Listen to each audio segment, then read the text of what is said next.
بسم اللہ الرحمن الرحیم۔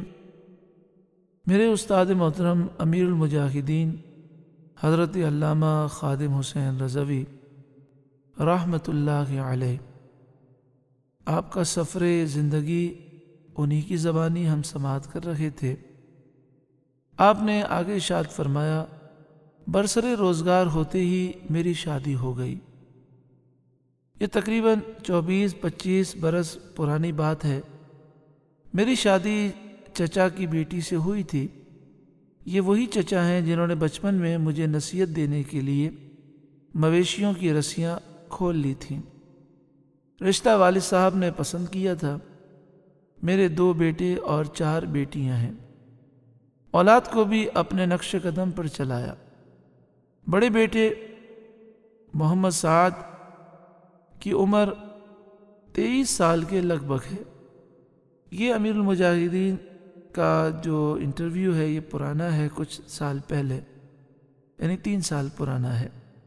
اس وقت ہمارے امیر محترم حضرت جناب علامہ سعد رضوی دامت برکاتہ العالیہ میرا خیال ہے 26 سال کے ہیں۔ اللہ تعالیٰ ان کو صحت، تندرستی، عافیت اور درازی عمر بالخیر نصیب فرمائے۔ اللہ تعالیٰ انہیں مخلصین کی بھاری جماعت نصیب فرمائے۔ اللہ تعالیٰ انہیں ہمیشہ کے لیے فتح کا جھنڈا نصیب فرمائے۔ اللہ ان کی عزت میں، شوکت میں، عظمت میں خوب اضافہ فرمائے۔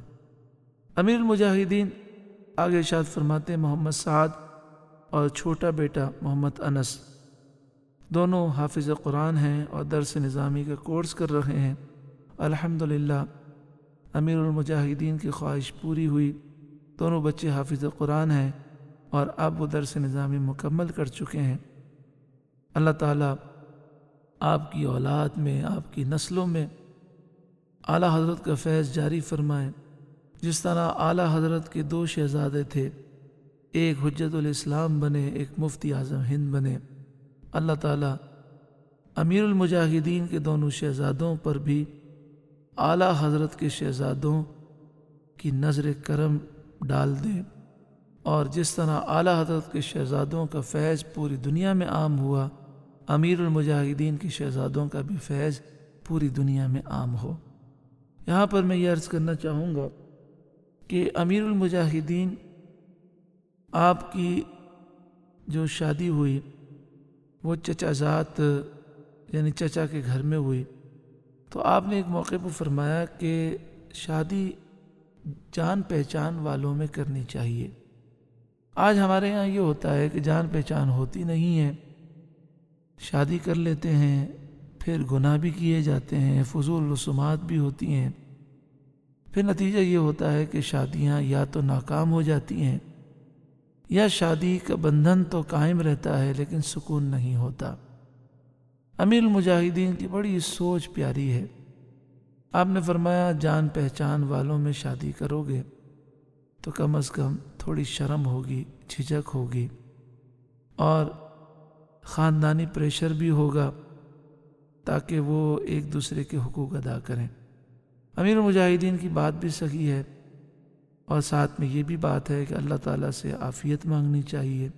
اللہ کا فضل ہوگا، شریعت کی پابندی ہوگی، رسول اللہ صلی اللہ علیہ وسلم کی نظر کرم ہوگی تو دنیا اور آخرت کے سارے مسائل آسان ہو جائیں گے۔ اللہ تعالیٰ خاص فضل و کرم فرمائے۔ آخر میں امیر المجاہدین کا ایک فرمان سماعت فرمائے۔ آپ نے ارشاد فرمایا، جب شام میں مسلمانوں کی بچیوں کے کباب بن رہے ہوں تو اسلام امن کا درس نہیں دیتا۔ یعنی مراد یہ ہے کہ اسلام کسی پہ ظلم نہیں کرتا، لیکن ظالموں کے سامنے اسلام خاموش بھی نہیں رہتا۔ یہ عجیب معاملہ ہے کہ یہود و نصارہ نے عراق تباہ کیا، شام تباہ کیا، افغانستان تباہ کیا، لاکھوں مسلمانوں کو انہوں نے قتل کر دیا، بیت المقدس اور فلسطین پر قبضہ کر لیا، فلسطینی مسلمانوں کو ذبح کیا، کشمیر میں اتنا ظلم ہوا۔ اب جہاد کرنے کے بجائے ہم کہیں جی اسلام امن کا درس دیتا ہے، یعنی یہود و نصارہ ظلم کرتے رہے، ہم کچھ بھی نہیں کہیں گے، تو تو یہ اسلامی فلسفہ نہیں ہے۔ اگر اسلام پر چل نہیں سکتے تو کم از کم جو اسلامی فلسفہ ہے اسے تسلیم تو کریں۔ اسلام نہیں بدلے گا، ہمیں اپنے آپ کو بدلنا ہے۔ اللہ تعالیٰ امیر المجاہدین کی سوچ کے صدقے میں ہمیں پاکیزہ سوچ عطا فرمائے، آمین، بجاہ سید المرسلین صلی اللہ علیہ وآلہ وسلم۔